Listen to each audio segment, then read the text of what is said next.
et bienvenue à un nouvel épisode du podcast Alpha Female Chronicles. Je m'appelle Lindsay, je suis l'auteure et la créatrice du blog, du podcast et du recueil de poésie Alpha Female Chronicles qui est disponible sur le site de Friesen Press.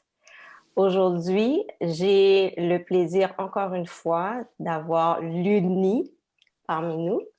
Luni, comment ça va? Bonjour tout le monde. Je vais très bien, merci. J'espère que tu vas bien aussi. Oui, et aujourd'hui, on a une invitée spéciale, une bonne amie à moi que je n'ai pas vue depuis quelques temps, Ariel Tan. Ariel, comment ça va? Bonjour, ça va très bien et toi? Ça va bien. Est-ce que tu pourrais nous parler un peu plus de toi, Ariel? Oui, donc en fait, par où commencer? J'ai connu Lindsay il y a quelques années. On était des collègues ensemble, rédactrices chez Page Jaune. Ça fait quand même quelques années. Mais dans le fond, c'est ça. Je suis maintenant en France, donc je suis une expat qui vient de Montréal, qui habite maintenant dans le sud de la France. Et je suis pigiste en marketing web. Donc, ça va couvrir quand même assez de sujets, comme on va en parler. Mais pour faire ça très rapidement et faire un très gros résumé, c'est ça, je suis pigiste dans le sud de la France, expat. Et ouais. OK. Ariel a fait tout un parcours de Montréal jusqu'au sud de la France et elle va nous donner un petit peu plus de détails là-dessus. Pendant notre conversation, j'ai bien hâte d'avoir cette discussion-là avec elle. Et je suis sûre que vous aussi, vous êtes bien curieux pour savoir toutes les raisons, toutes les motivations qui l'ont poussé à élargir ses horizons. Pour l'épisode d'aujourd'hui, on va se consacrer au poème No Days Off. Ce poème qui est assez court et qui fait partie de mon recueil de poésie, ce poème explique un peu l'époque dans laquelle j'étais il y a de ça quelques années. C'était une époque où je me sentais quand même assez essoufflée par la vie. Je me sentais essoufflée en raison du rythme de vie que j'avais. Je sentais que je courais un peu partout, à gauche, à droite, que j'étais tout le temps occupée. J'empilais les activités, les responsabilités et le travail en pensant que je devais réaliser toutes ces choses-là pour me sentir accomplie. Et j'avais un rythme de vie qui, je pourrais dire, ma routine, c'était aller travailler. Ensuite, quelques fois par semaine, après le travail, j'allais m'entraîner. Des fois aussi, quelques fois par semaine, je participais à des activités à mon église ou des réunions à mon église.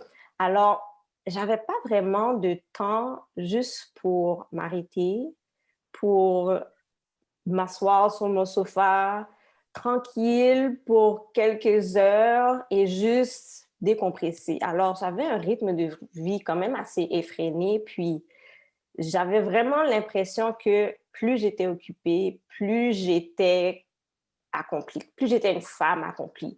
Et je me disais que je pouvais tout réaliser. Alors, dans des moments où je me sentais fatiguée, où je me sentais que j'étais sur le point d'être à bout, ou que je m'approchais de peut-être faire un burn-out, je me disais comme, OK, ressaisis-toi, comme tu es capable, tu devrais être capable de tout réaliser.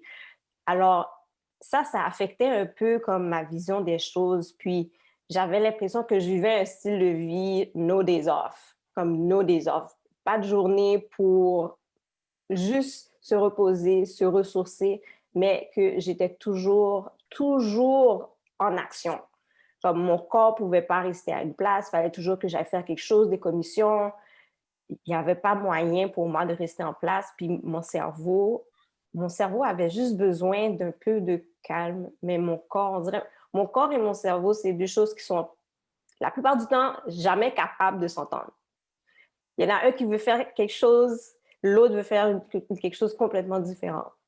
Alors, à cette époque-là, j'avais beaucoup de mixed feelings par rapport aux raisons qui me motivaient à être aussi occupée. Tu sais, le besoin d'accomplissement, mais le besoin de se sentir validée par un horaire chargé, comme si ça me faisait me sentir comme importante dans un sens. Puis, mon agenda était tellement rempli de rendez-vous, activités, projets et tout ça. Je sais qu'une bonne amie à moi m'avait fait remarquer que j'avais un horaire comme un ministre. Tellement que c'était difficile de booker du temps avec moi juste pour aller manger au resto, prendre un café, des choses comme ça. Je savais que mon rythme de vie faisait absolument aucun sens, mais on dirait que j'arrivais pas à m'arrêter. Et aussi, moi, ce que j'avais peur qu'à un moment, ma santé, mon corps physique me fasse tout arrêter. Puis je sais que quand je suis rendue à ce point-là, c'est là que c'est vraiment grave. Alors, je vais vous lire la première strophe du poème qui résume un peu comme ma vie et peut-être la vie de plusieurs personnes aussi. Work, church, gym, sleep, repeat, no days off. Et ici, c'est le repeat, comme c'est un cycle. Tu sais, c'est comme sur les bouteilles de shampoing, c'est écrit genre rinse and repeat, rinse, condition, repeat. Notre vie est comme ça. C'est comme des hamsters qui courent dans leur cage, dans la roue, là. C'est comme ça.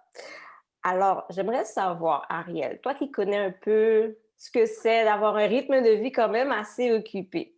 Maintenant, à quoi ressemble, je vais te demander à quoi ressemblait une journée typique dans ta vie pour toi à Montréal et une journée typique pour toi maintenant.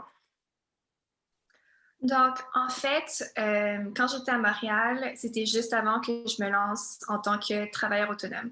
Donc, je travaillais à 9 à 5 ou environ dans les 9 à 5 dans une entreprise, une très grosse entreprise qui n'était pas jaune.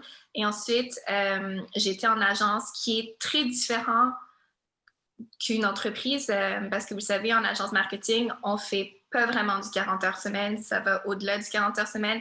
C'est très stressant. Donc, normalement, une journée typique, par exemple, chez Pageon, parce que c'était un peu plus structuré, je crois que je faisais même du 7 à 3, donc 7 heures du matin à 3 heures de l'après-midi. Parce qu'en fait, dans le temps, j'avais un blog qui était très actif et j'avais un Instagram aussi. Je suis toujours sur Instagram, mais j'ai lâché le blog.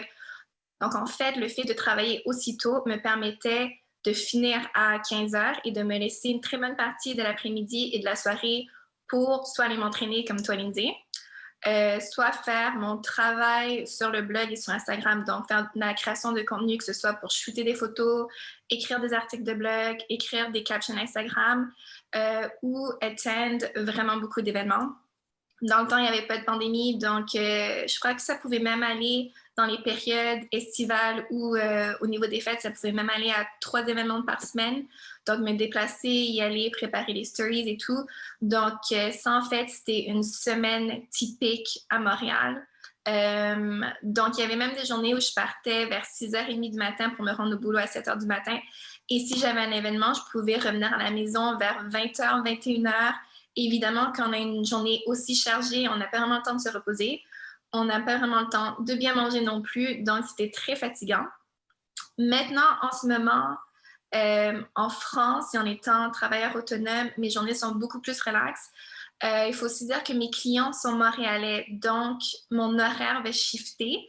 Je commence mes journées à 15 heures, puisque 15 heures, c'est 9 heures du matin à Montréal. Donc, ma matinée, j'ai beaucoup d'heures devant moi pour planifier mon horaire.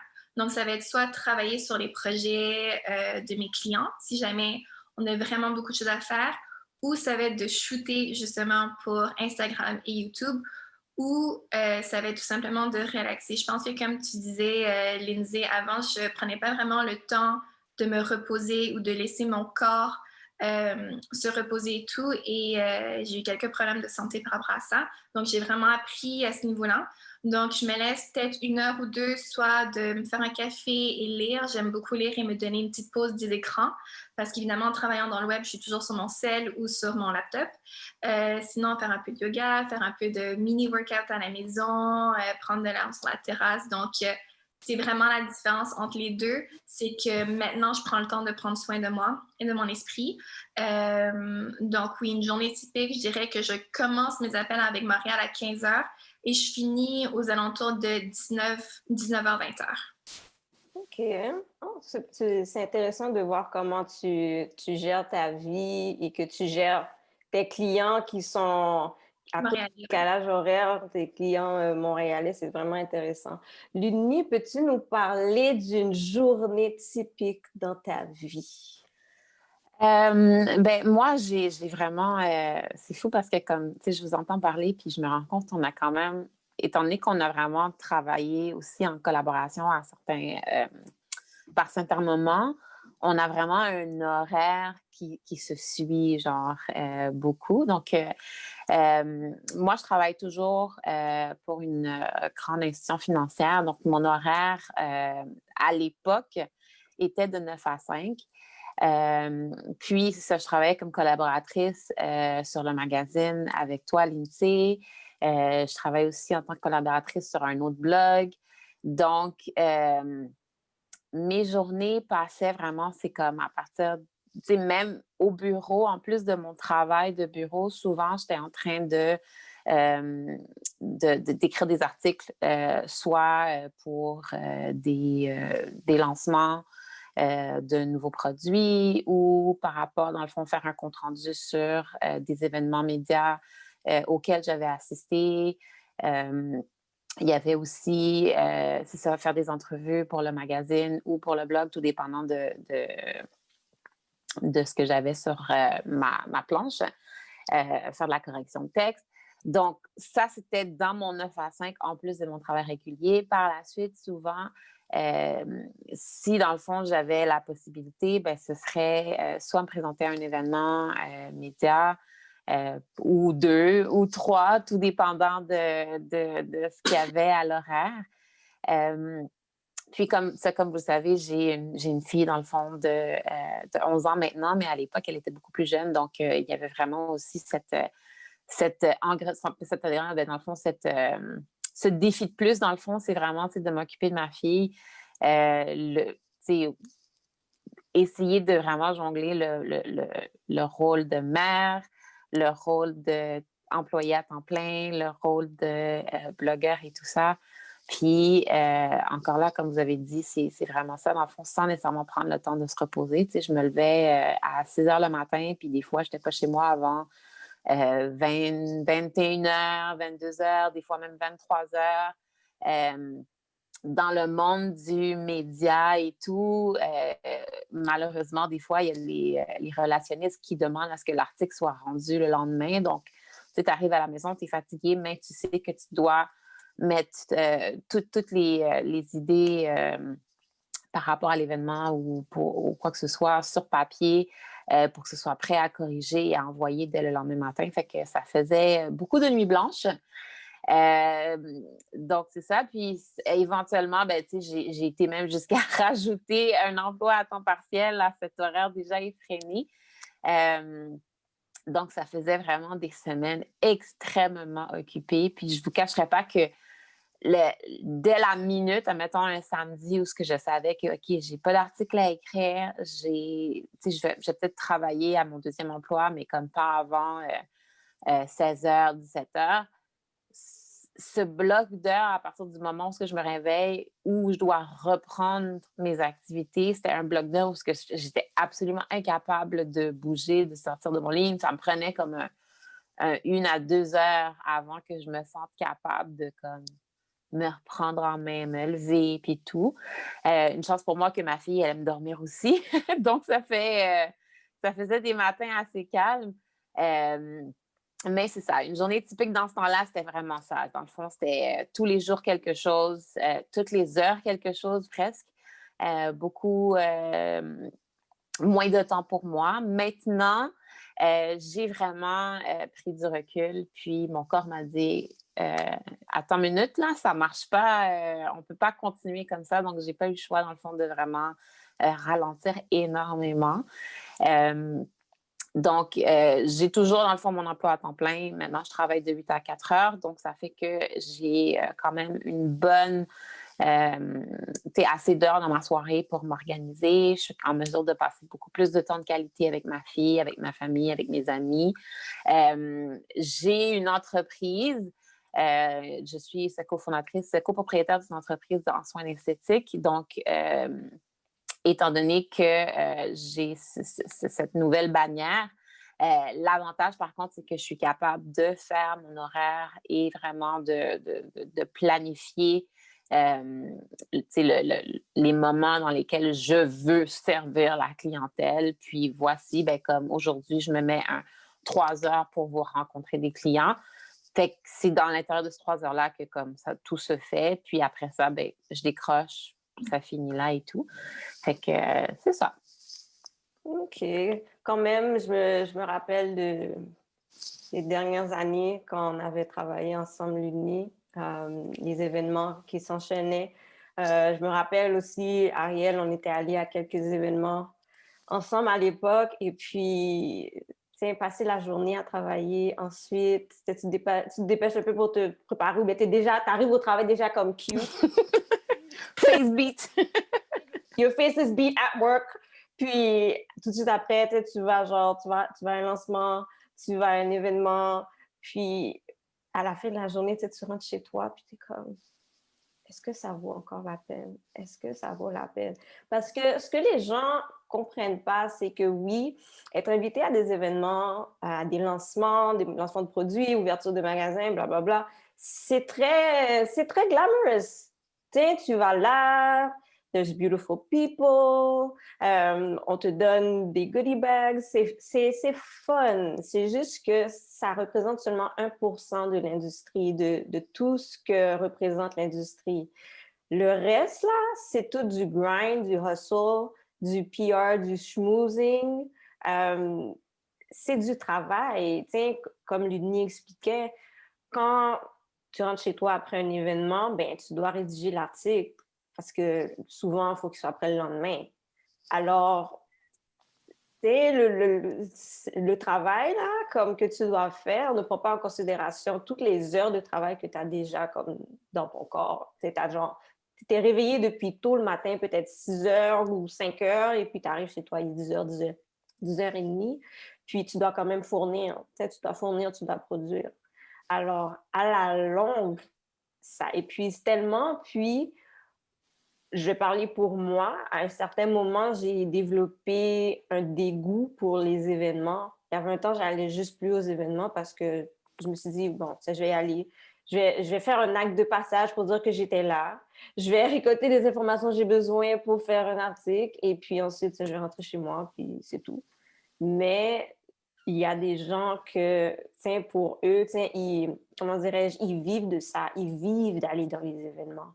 C'est un peu comme, c'est un couteau à deux tranchants parce que en tant que personne qui travaille dans les médias, tu veux faire savoir à ton audience que tu vas dans les événements, que tu es invité dans les événements, que you're in the know dans l'industrie, que ce soit de la mode, produits de beauté et tout.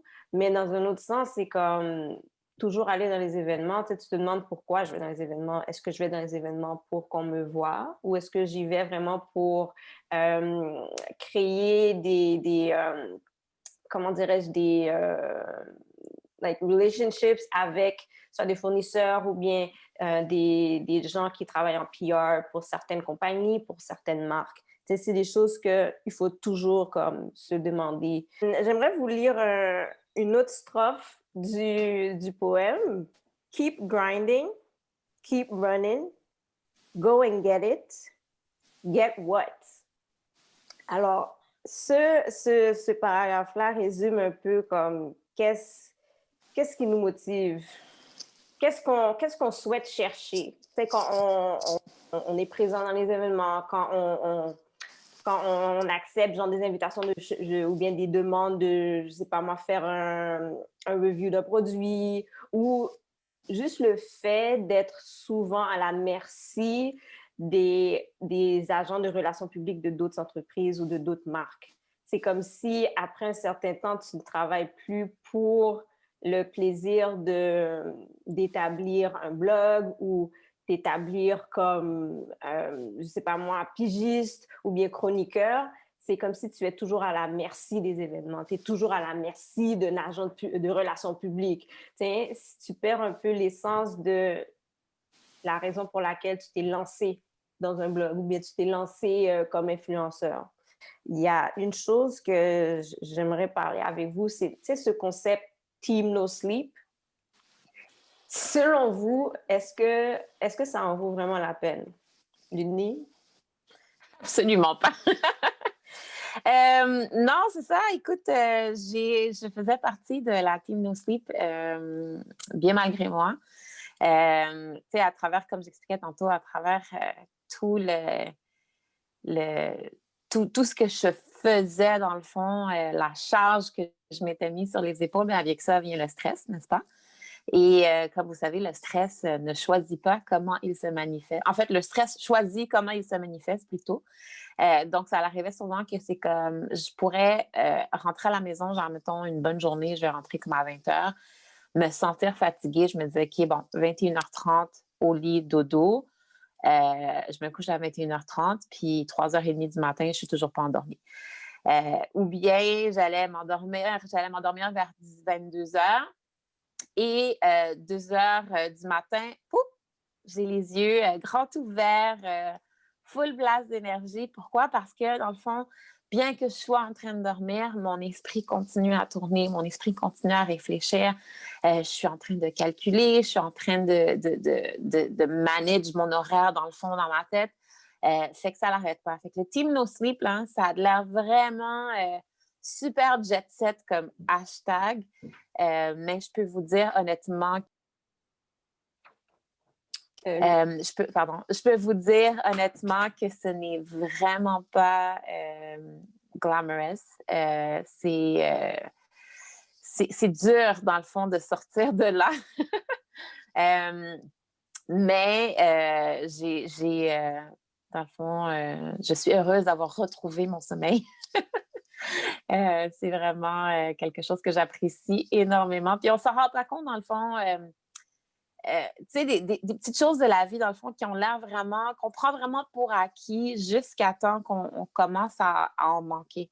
Tu sais, le sommeil, le repos, tu sais, mettons juste la joie de vivre. C'est des choses, dans le fond, que c'est comme, on se dit que ça devrait être toujours là. Puis, quand vous commencez à en manquer, vous ne réalisez pas tout de suite à quel point comme c'est quelque chose qu'on a besoin pour être bien en tant qu'être humain, pour être bien en tant que personne, pour se sentir accompli, honnêtement. Une bonne nuit de sommeil, là, ça change une journée complètement. Ça a tellement un impact positif sur l'énergie qu'on peut avoir. Que ça vaut la peine de vraiment sortir du Team No Sleep, comme je dis. Oui, tout à fait. Ariel, est-ce que tu pourrais nous donner un exemple d'un moment où tu as réalisé à quel point le style de vie Team No Sleep était néfaste pour toi? En fait, ça m'est arrivé malheureusement lors d'un événement. Je crois que ça faisait peut-être 1 année et demie, 2 ans où j'avais ce style de vie qui était très, très hectique et fast-paced. Et je suis quelqu'un qui ne ressent pas forcément le stress très rapidement. Même si, par exemple, on a des projets, on a une tonne de travail à faire, je travaille bien sous la pression, donc je ne le ressens pas forcément. Et c'est arrivé, je crois que c'était en plein milieu de l'été, donc la saison des événements battait son plein. Et je me suis évanouie dans un événement. Et ça a déclenché, en fait, c'est un choc vagal. Et je ne sais pas si vous êtes familière au choc vagal, je ne sais pas si c'est vagal ou vago au pluriel, mais en fait, c'est qu'une personne va s'évanouir dû à une très grande fatigue. En fait, ça va être un mélange de fatigue, de stress, des fois aussi par rapport à la nutrition, l'alimentation de la journée même et tout, mais ça va vraiment être la somme de toute cette fatigue et de ce stress et tout. Et je crois que mon premier épisode, parce que malheureusement, c'est arrivé plusieurs fois aussi, je crois que j'avais peut-être 23, 24 ans, donc c'est quand même très, très jeune. Mais c'est là où ça a été mon gros red flag que je me suis dit, OK, peut-être que, et je crois que ça a été dangereux justement le fait que je ressentais pas cette pression ou ce stress, parce qu'évidemment, ça lead up to que je m'évanouisse et c'est quand même un très gros red flag quand ton corps au complet shut down parce qu'il est plus capable. Puis dans le temps, j'habitais encore chez mes parents, donc j'avais pris un taxi pour rentrer à la maison et j'ai expliqué tout ça à mes parents. Et ils m'ont un peu chicanée, entre guillemets, comme les bons parents font, mais ils m'ont dit, écoute, t'en fais beaucoup trop. Essaie de relaxer un peu, essaie de choisir tes événements ou tes activités par rapport à ton travail. Mais c'est un peu comme vous venez d'en parler, surtout le team No Sleep ou le fait d'être super productif en tout sens, surtout dans une ville comme Montréal où tout est très fast-paced et il y a beaucoup de valeurs qui est misée sur le fait d'être overproductive et tout réussir dans la vie et tout, et d'être présent à tous les événements parce qu'évidemment, tu veux montrer à tes followers ou à l'industrie que tu es invité à ce genre d'événements, que you're in the know pour les lancements, pour les nouveaux produits et tout, mais je dirais que ça a vraiment été le point qui a complètement changé ma vision du Team No Sleep. Oui, tout à fait. Je me rappelle la première fois que ça t'était arrivé, tu m'en avais parlé, puis je me suis dit, tu sais, je comprends qu'en plus à l'époque, tu sais, ton blog et puis tu sais, ton Instagram, tu sais, c'était vraiment en plein essor et puis tu recevais toutes sortes d'invitations et tout. Mais je me rappelle aussi, tu sais, comme justement, tu disais que tu avais 23, 24 ans, fait que moi, j'étais comme, honnêtement, moi, j'étais super inquiète là pour toi. J'étais vraiment inquiète. Parce qu'on avait souvent des conversations, toi et moi, par rapport justement, tu sais, à la vie de, tu sais, d'influenceurs, tu sais, de toujours aller dans les événements et tout ça. Puis, tu sais, je te disais tout le temps comme, tu sais, je change pas, mais je voyais que ton rythme de vie était genre super chargé. Mais aussi, je me disais, oh, mais tu sais, elle est jeune, elle est capable d'en prendre. Je pensais comme ça aussi. J'avais tort. J'avais vraiment tort, mais je suis vraiment contente que tu aies pu réaliser la valeur que tu voulais accorder à ton bien-être puis à ta santé aussi, parce que il y a beaucoup de gens qui n'auraient pas écouté leur corps, qui auraient juste continué davantage et se seraient surbookés justement par, tu sais, on appelle ça FOMO, Fear of Missing Out, mais FOMO peut te rendre à l'hôpital. Mm-hmm. FOMO peut te rendre à l'hôpital. J'aimerais savoir quels ont été les obstacles que vous avez surmontés jusqu'à présent. Ariel, toi, en tant que pigiste et Luni, toi, en tant qu'entrepreneur dans ta compagnie de soins esthétiques. On va commencer avec Ariel. En tant que pigiste, c'est sûr que les obstacles, pour ma part, ont vraiment été plus au début, donc quand je me suis lancée en tant que travailleur autonome.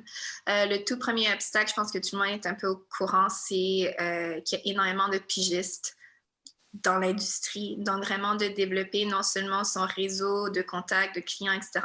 C'était vraiment très difficile parce qu'il y a tellement de pigistes, que ce soit dans tous les secteurs du web, il y en a énormément beaucoup. Donc ça a été le premier. Une fois ça que ça a été fait aussi, l'obstacle, c'est au niveau des prestations, donc les services reliés au prix, évidemment. Il y a beaucoup de monde qui pense que, et c'est pas au niveau pigiste juste la rédaction, mais également la création de contenu, etc.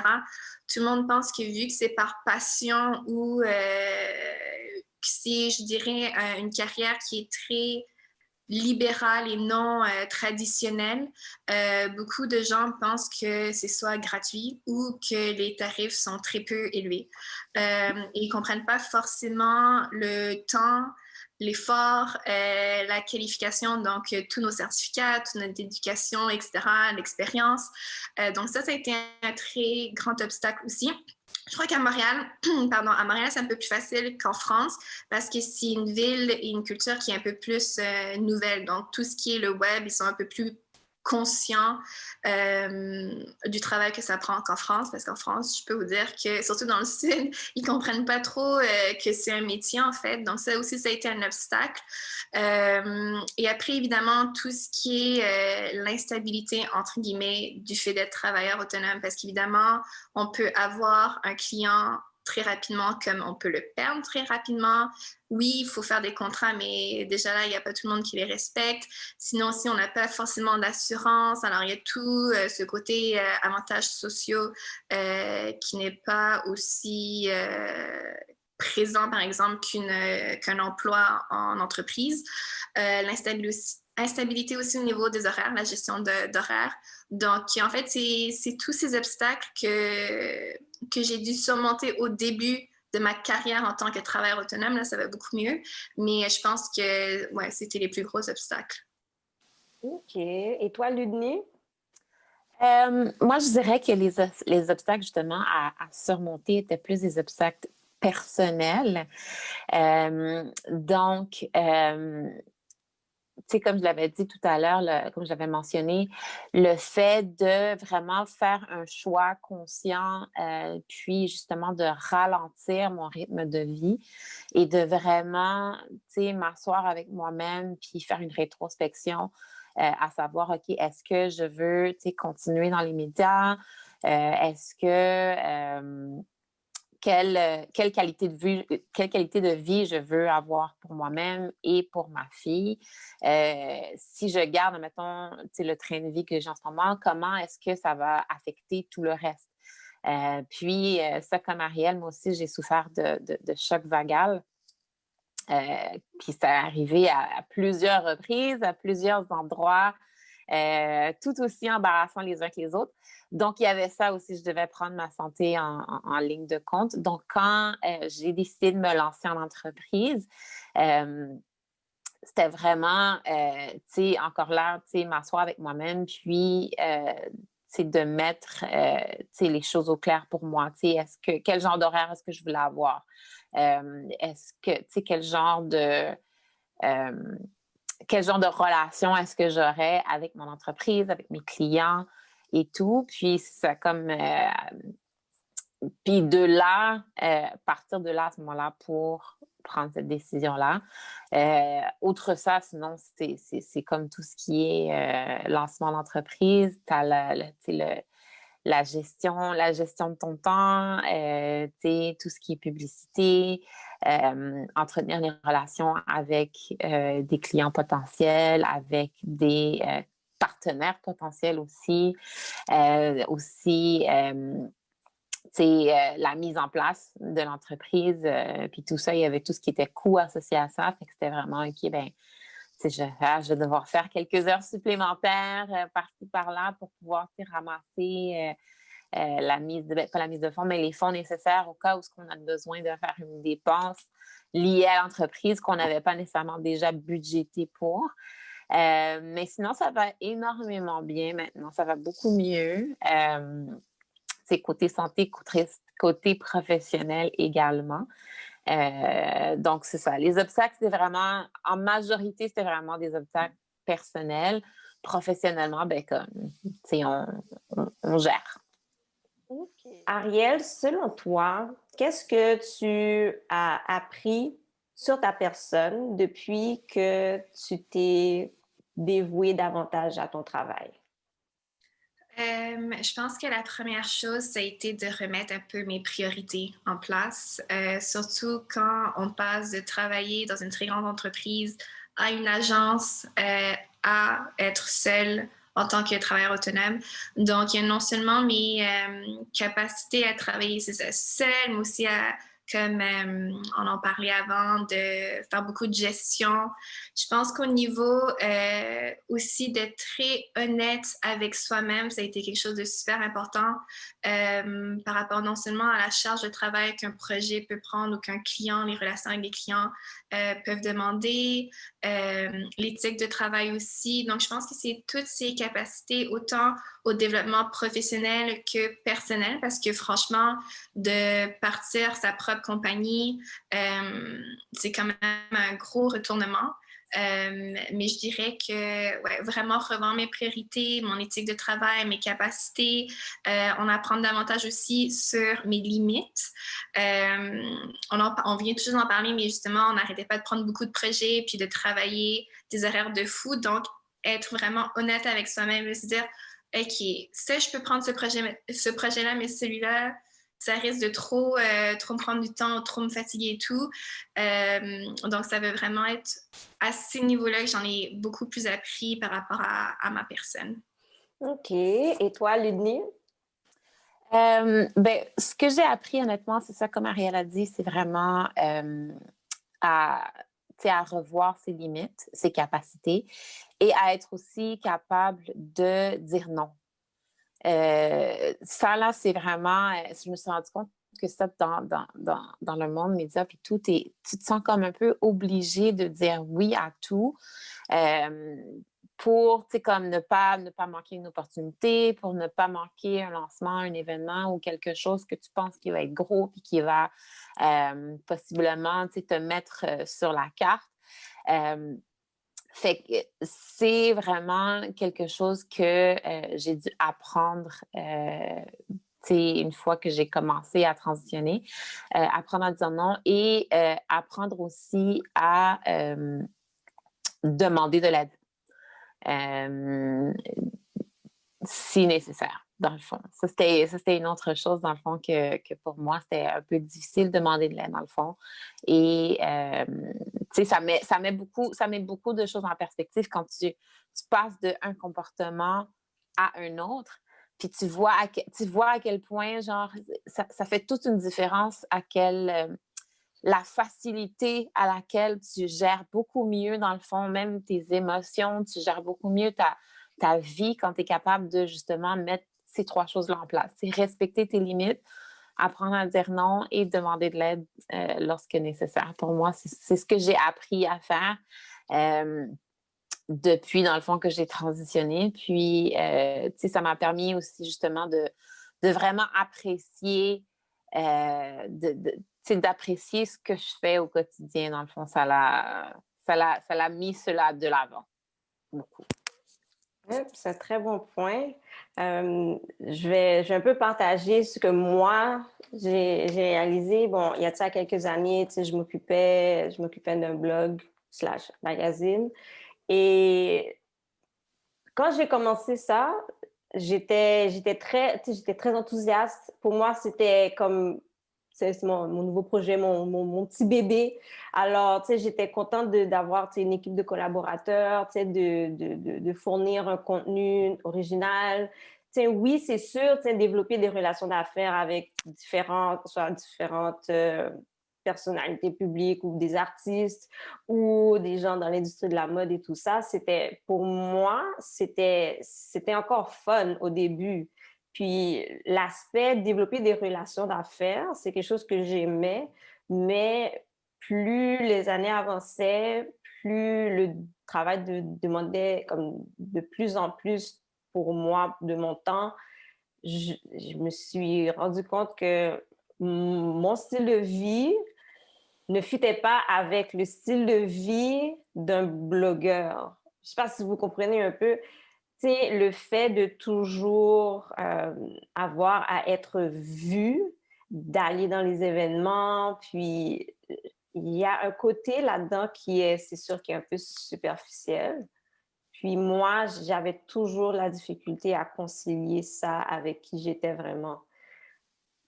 Oui, il fallait trouver des manières pour rendre les magazines plus populaires, pour que les gens apprennent à connaître comme les personnes qui travaillaient pour le magazine. Mais moi, à l'époque, je ne ressentais pas le besoin de m'afficher pour rendre le magazine populaire. Puis ça, c'est quelque chose comme dans le monde des médias, ben, ça ne marche pas. Ça marche pas. Là, moi, j'ai pas la soif d'être devant les caméras, d'être devant les projecteurs, de m'afficher pour dire comme, aux gens comme qui je suis, qui je fais et tout. Peut-être que, il y a des gens qui vont penser que c'est un problème, mais la façon que je voulais approcher, comme mon approche par rapport au magazine à l'époque, c'était j'ai pas besoin de m'afficher tout le temps pour que le travail soit fait. Je peux envoyer quelqu'un, souvent, j'envoyais l'Uni à des événements. Je me suis dit, j'ai pas besoin d'être là. Depuis que le travail est fait, moi, c'est ça qui compte. Mais dans la game des blogs et tout ça, influenceurs, ben, c'est comme ta face devient la face de la marque. Puis moi, je ressentais pas ce besoin. Je ressentais pas ce besoin-là de m'afficher autant. J'avais pas une soif que, oh, les gens doivent savoir qui je suis. Fait que ça va comme à l'encontre du style de vie de blogueur, d'influenceur, de quelqu'un dans les médias. Alors, j'ai dû réfléchir à ce qui me motivait à garder le magazine, à m'occuper du magazine. Puis, ça me mettait de la pression un peu parce que moi, je souffre un peu d'anxiété, tu sais. Fait que des fois, quand j'allais dans des événements, puis j'allais seule, tu sais, comme je paniquais un peu, je me dis, OK, je connais personne. Puis, tu sais, moi, je suis un peu timide. Fait que, tu sais, d'approcher des gens que je connais pas pour schmooze, tu sais, c'est pas évident pour moi. C'est un peu difficile, tu sais. Fait qu'il y avait tout ça. Des fois, je me rappelle, il y avait un événement, on m'avait invité. J'ai oublié c'était où.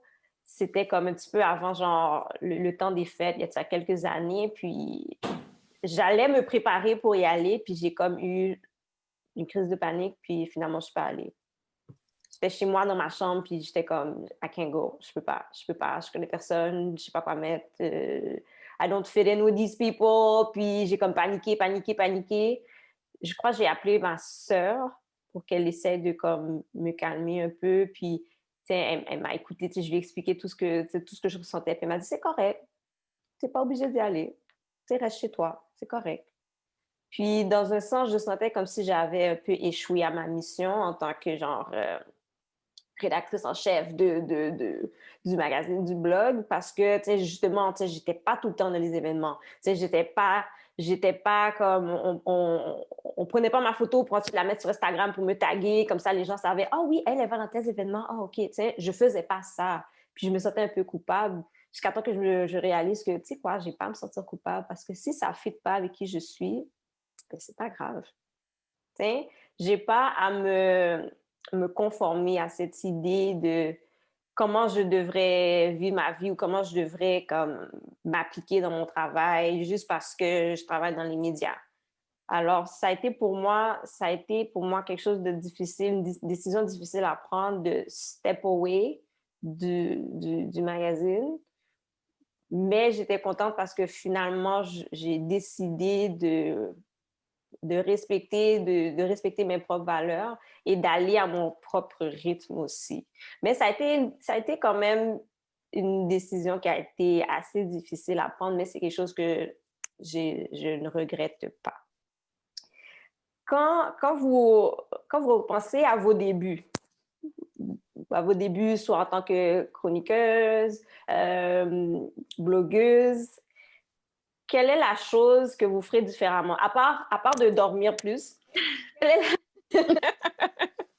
quelle est la chose que vous auriez fait différemment, Luni? Mon Dieu. Bonne question. Je sais pas si... Je pense pas que j'aurais nécessairement fait quoi que ce soit de différent. Par contre, j'aurais été plus sélective. Je pense que ça c'est quelque chose que si j'avais appris à être beaucoup plus sélective et justement aussi ne pas avoir peur de dire non à certaines choses, ça l'aurait eu un impact, un super gros impact sur mon parcours en tant qu'influenceur et blogueur. Et je pense que j'aurais été en mesure d'avoir un peu plus de longévité dans le domaine. Je vais pas vous cacher que ça me manque un peu. Par contre, je suis tellement bien, puis je suis tellement saine d'esprit, dans le fond, avec ma décision que ça, dans le fond, ça contrebalance un peu ce manque. Fait que ce serait ça. Si pour moi, ce serait vraiment d'être plus sélective et de ne pas avoir peur de dire non à certaines choses, tout simplement. OK. Toi, Ariel? Je vais parler un peu plus du côté de créateur de contenu parce que je pense que ça s'applique moins en tant que pigiste, mais dans le temps où j'étais blogueuse et créatrice de contenu pour Instagram, je pense que ce que j'aurais fait différent, c'est pas nécessairement un changement, mais c'est d'être beaucoup plus authentique envers moi-même. Parce que ça rejoint un peu ce que Ludni dit par rapport à être sélective, mais aussi au niveau... J'étais très jeune très jeune quand j'ai commencé dans l'industrie. Et il n'y en avait pas beaucoup à Montréal dans le temps, des blogueurs et des créateurs de contenu. Et il y a tout ce côté des trends et du novelty à chaque fois qu'il y avait un produit qui était lancé ou une campagne, etc. Et quand on commence dans ce domaine, on veut être vu un peu de tout le monde. On veut être reconnu dans l'industrie, que ce soit dans l'industrie de la mode, de la beauté, du lifestyle, etc.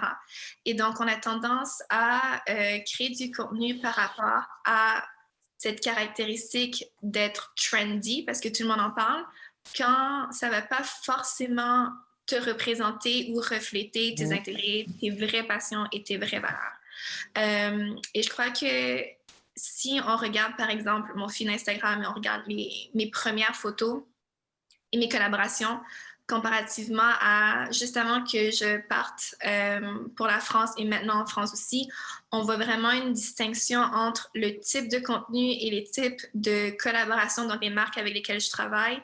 Et je crois que maintenant, en fait, j'en ai beaucoup plus appris sur moi-même. Donc aussi, c'est une période où on se recherche un peu parce qu'on est tellement devant l'œil du public qu'on veut essayer de plaire à tout le monde, on veut essayer de plaire à toutes les marques parce qu'on veut collaborer avec tellement de marques et tout. Donc oui, vraiment être plus authentique avec moi-même, mes passions, mes intérêts et tout. Et un fun fact, en fait, c'est que depuis que je suis en France, j'ai eu 0 collaboration rémunérée. Donc, c'est vraiment des collaborations où on m'envoie des avoirs ou c'est des échanges de produits ou de services.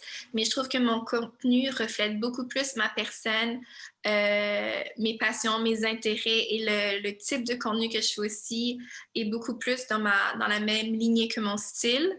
Et c'est forcément quelque chose que j'ai appris justement à être beaucoup plus authentique avec moi-même, comparativement à mes débuts à Montréal où j'essayais de plaire à tout le monde, de faire du contenu qui touchait un peu à tout ce qui était nouveau, tout ce qui était trendy. Donc, je pense que c'est ce que je changerais. OK, c'est des bons points, ça. Je dirais que ce que j'aurais changé ou ce que j'aurais fait différemment, euh, quand j'avais l'habitude de faire la couverture d'événements ou de lancements, c'est de pas overthink tout le temps. Overthink sur plein d'affaires. Overthink sur ce que je vais mettre, de quoi j'ai l'air, de qu'est-ce que les gens vont penser de moi. Overthink sur le fait que I don't fit in. Puis, je me serais dit que I'm good enough. I'm good enough. Parce que je me dis que j'étais rédactrice en chef. Alors, j'avais les compétences pour être chroniqueuse. Alors, je ne devais pas douter de ces capacités-là et je ne devais pas aussi douter de mes capacités en tant que leader pour un magazine. J'ai souvent eu des moments où je me demandais comme, qu'est-ce que je fais? Tu sais, comme, c'est quoi cette idée-là de monter une équipe de chroniqueurs, d'aller chercher comme des photographes, de faire tous ces projets-là, comme qui suis-je? Certainement, comme maintenant, je me rends compte que j'ai trop, tu sais, j'ai trop réfléchi là-dessus, j'ai trop overthink et j'aurais dû profiter un peu plus de chaque événement et d'avoir un petit peu plus de plaisir dans chaque événement, d'arrêter de overanalyze tout ce que je faisais ou ce que représentait mon travail, mais j'aurais dû juste avoir plus de fun, tu sais, d'aller dans les événements et dire, OK, c'est pas grave, je vais rester 1 heure, c'est pas grave. Puis de pas overthink, de pas comme développer genre une anxiété parce que je faisais pas mon travail comme il faut ou j'étais pas assez bonne. Je pense que pour moi, la chose que j'aurais fait différemment, c'est juste de profiter un peu plus du moment et de m'amuser un peu. Parce que ces événements-là, dans le fond, c'est fun à la base. Alors, j'aurais dû plus me concentrer sur cet aspect-là du travail. Luni, j'aimerais savoir, qu'est-ce qui te motive à persévérer? C'est vraiment ma fille, dans le fond, qui me motive à persévérer au premier plan. Juste parce que c'est ça, tu sais, je suis une mère monoparentale, fait que, tu sais, je suis la personne attitrée pour répondre à tous ses besoins. Donc, ce qui me motive, c'est vraiment, tu sais, de faire tout ce que je peux, de faire mon possible, dans le fond, comment dire, d'y donner mon meilleur effort pour pouvoir lui donner ce qu'elle a besoin, ce qu'elle veut, jusqu'à une certaine limite, bien sûr. Fait que c'est ça. Au deuxième plan, ce serait vraiment juste pour que je puisse, à la fin de la journée, me dire je suis fière de ce que j'ai accompli aujourd'hui. Puis ça, c'est vraiment, dans le fond, un peu ma phrase clé de tous les jours. Je regarde vraiment mes journées une après l'autre, puis je dis, OK, ben aujourd'hui, est-ce que je suis fière de ce que j'ai fait aujourd'hui? Est-ce que je suis fière? Puis c'est vraiment d'y aller avec des petits... on en avait parlé récemment, de célébrer les petits accomplissements au fur et à mesure, au lieu de juste garder l'œil et le focus sur le big picture. Vraiment y aller, une journée à la fois, un bon moment à la fois, un bon coup à la fois, justement. Puis ça permet de vraiment mieux apprécier les choses qu'on a et les choses qu'on fait. Exactement, tout à fait d'accord. Et toi, Ariel, qu'est-ce qui te motive à persévérer? Je dirais que c'est vraiment au niveau du développement, autant personnel que professionnel.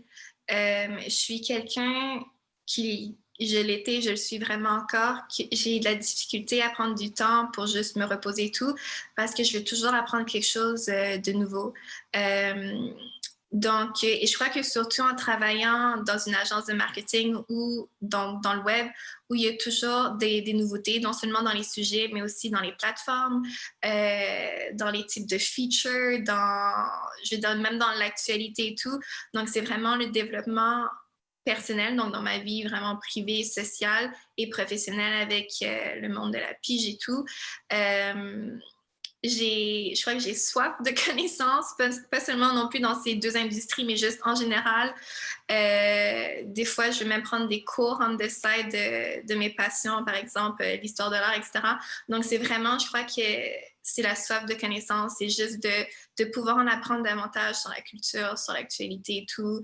Je pense qu'on a tellement de ressources qui sont disponibles à notre portée et surtout en confinement, je veux dire, on n'a plus grand-chose à faire de notre côté, donc j'en profitais justement pour développer mes connaissances. Et je pense aussi, c'est non seulement les connaissances, mais en travaillant aussi dans un domaine qui est très créatif, c'est hyper motivant. On voit l'inspiration un peu partout, que ce soit sur les plateformes, que ce soit juste en se promenant en Europe. Je suis une amoureuse de l'Europe, donc moi, juste ici, je suis ultra inspirée, mais je pense que c'est vraiment ce qui me motive tous les jours. C'est de voir les accomplissements, que ce soit des gros accomplissements ou célébrer les petits moments comme Luni vient juste de mentionner, de suivre mes amis ou mes role models et de voir tout ça, pour moi, c'est ce qui me motive à persévérer, à continuer et voir jusqu'à quel point moi, je peux me dépasser et évoluer. Oui, absolument, je suis tout à fait d'accord. Et Ariel, je vais te poser la question qui tue. Où te vois-tu dans 5 ans? C'est d'autant plus compliqué maintenant que je suis expat, parce que je pense que si j'étais restée à Montréal, j'aurais une réponse complètement différente. Je crois qu'idéalement, si je pouvais vraiment choisir ma carrière et mes choix de vie personnels et professionnels, je crois que vraiment la situation dans laquelle je vis actuellement, donc de rester en France, mais de travailler avec mon client principal, c'est une agence marketing à Montréal de réseaux sociaux et d'influence. Et vraiment, c'est la meilleure équipe que j'ai eue. Après Page Jaune, je veux dire que Page Jaune, c'est vraiment une très bonne équipe. Donc vraiment, idéalement, en fait, c'était ce que j'avais prévu faire à partir de maintenant, c'était de revenir à Montréal 2 fois par année et de rester à chaque fois 1 mois et demi pour justement travailler avec l'agence et vivre en France parce que vraiment, le sud de la France, c'est un autre type de vie complètement qui me plaît vraiment beaucoup. Mais de juste continuer en fait dans l'industrie que j'adore. Franchement, je pensais pas que travailler dans une agence, être pigiste et travailler dans une agence pouvait être aussi agréable et aussi enrichissant. Donc, 5 ans, c'est quand même dans un futur qui est relativement proche. Donc, je dirais que je me vois encore faire ça puisque c'est ce que j'adore, en fait.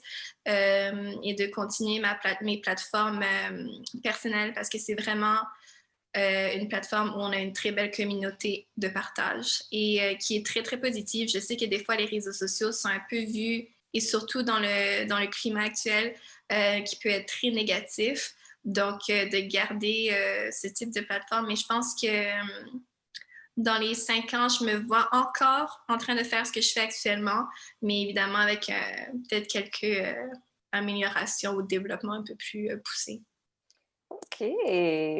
OK, c'est bon. Et toi, Luni, où te vois-tu dans 5 ans? Oui, c'est vraiment la question qui tue. Honnêtement, je ne sais pas. Je ne sais pas. Je vais être honnête avec toi, je n'ai jamais été quelqu'un qui était capable de me projeter dans l'avenir. C'est sûr qu'il y a des choses que je souhaite accomplir tout au long de ma vie, de façon annuelle, mais est-ce que dans 5 ans, je me vois à une place en particulier? Pas nécessairement.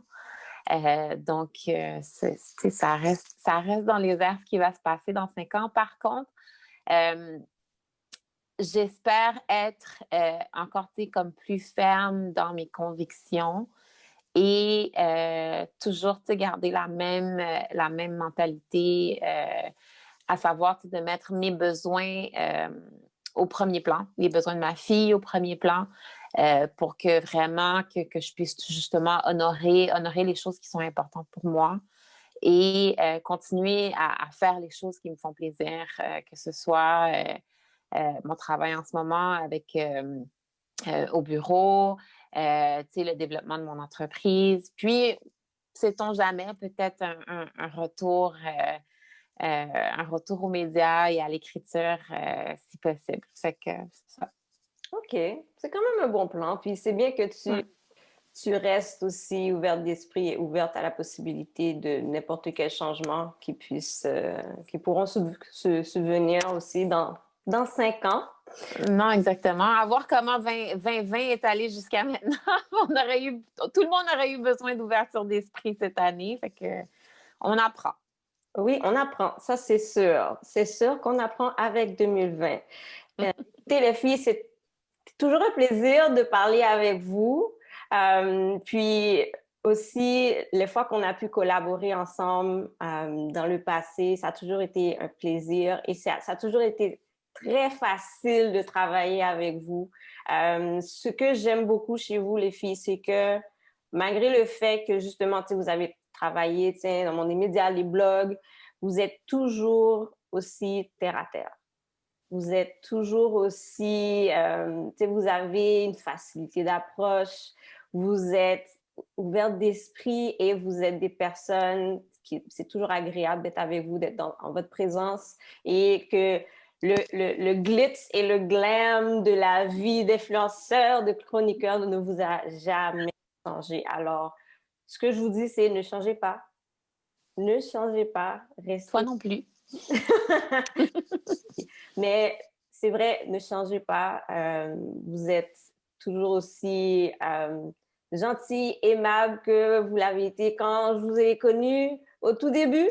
Alors, je vous encourage à persévérer dans tout ce que vous faites. Allez visiter la page Instagram d'Ariel. Ah! Ça va vous faire rêver, ça va vous faire voyager, ça va vous faire souhaiter un rythme de vie tellement plus calme, si Oh, que oui. possible, dans un environnement enchanteur. souvent, je regarde la page Instagram d'Ariel, surtout en hiver. Et quand je regarde sa page, la vie serait tellement meilleure dans le sud de la France. Luni, est-ce que tu pourrais nous mentionner le nom de ton entreprise? Oui, bien sûr. Mon entreprise se nomme Fit by Design. Donc, c'est une entreprise en soins esthétiques qui offre des services de remodelage musculaire, corporel, dans le fond. Puis, dans le fond, on est sur Instagram, Fit by Design Montréal. Puis, dans le fond, Lindsay va probablement mettre les détails dans les notes de l'épisode. Mais donc, c'est ça. Pour nous, c'est vraiment aider tout le monde à atteindre leurs objectifs corporels, que ce soit à travers l'exercice ou le remodelage assisté. Puis, on y va vraiment selon les besoins de nos clients, selon ce qu'ils recherchent. On n'essaye pas de te plugger sur un plan alimentaire, de te plugger un programme d'exercice ou quoi que ce soit. Quoique, pour certaines personnes, c'est ce qu'ils ont besoin. Pour d'autres, non. Fait qu'on on y va vraiment un besoin à la fois, dans le fond. Super. Et Ariel, peux-tu nous dire où on peut te trouver sur Instagram? Oui, donc mon handle, c'est With All My Affection, qui était l'ancien nom de mon blog. Mais sinon, si vous tapez juste Ariel Tan, vous allez me trouver. Puis, c'est une plateforme qui est très, très lifestyle. Donc, vous allez vraiment trouver tous les petits plaisirs de la vie que je partage. Donc, très lifestyle. Donc, il y a un peu de mode, un peu de beauté, beaucoup de café. J'aime beaucoup les cafés. Et comme vous pouvez voir derrière, c'est très beige. Mon environnement est très, très beige. Mais je pense que ça reflète aussi un peu le mélange, justement, de la culture montréalaise et dans le sud de la France. Donc, aussi le fait d'être expat. Des fois, en stories, je mets des petites anecdotes et tout ça. Donc, si jamais ça vous plaît, vous pouvez venir me dire allô. Super. Alors, merci les filles encore une fois. Et merci à vous, nos auditeurs et les gens qui nous regardent sur la chaîne YouTube Alpha Female Chronicles. Et j'espère que vous avez pu tirer de l'information pour vous lors de notre conversation. J'espère que vous avez pu trouver des conseils pour vous aider à gérer votre style de vie un peu chargé, un peu occupé. J'espère que ça va vous aider à vous poser la question si vous trouvez que vous pouvez améliorer votre rythme de vie, le ralentir un peu. Les filles, avez-vous des petites derniers mots à nous partager? Ben, je voulais te remercier, toi, Lindsay, de nous avoir invités à partager notre expérience sur ta plateforme. C'était vraiment très enrichissant de savoir non seulement et d'avoir un petit rappel que les changements qu'on a faits étaient vraiment pour le bien de notre corps, notre esprit, et de savoir aussi qu'on n'est pas les seuls dans cette situation parce que vu que c'est un sujet qui n'est pas forcément toujours discuté, on se sent peut-être souvent seul dans ce genre de situation quand c'est vraiment pas le cas. Donc, merci à toi de nous avoir invités à partager nos histoires. Ça fait plaisir. Et toi, Ludmille? Comme Ariel a dit, mais un gros merci de nous avoir invités. C'est toujours un plaisir de prendre place à tes côtés comme collaboratrice dans tout projet et spécialement dans celui-ci. Donc, je dis merci aux gens qui nous écoutent. Puis, si vous n'avez pas encore acheté le livre, allez visiter le site Freeze and Press et procurez-vous The Alpha Female Chronicles. Merci pour la plug, Ludmille, j'apprécie énormément. Alors oui, procurez-vous votre copie du recueil de poésie Alpha Female Chronicles. Le temps des fêtes arrive. Ça serait une très bonne idée d'offrir ce livre en cadeau à vos proches. C'est une suggestion. Alors sur ce, à la prochaine et prenez soin de vous.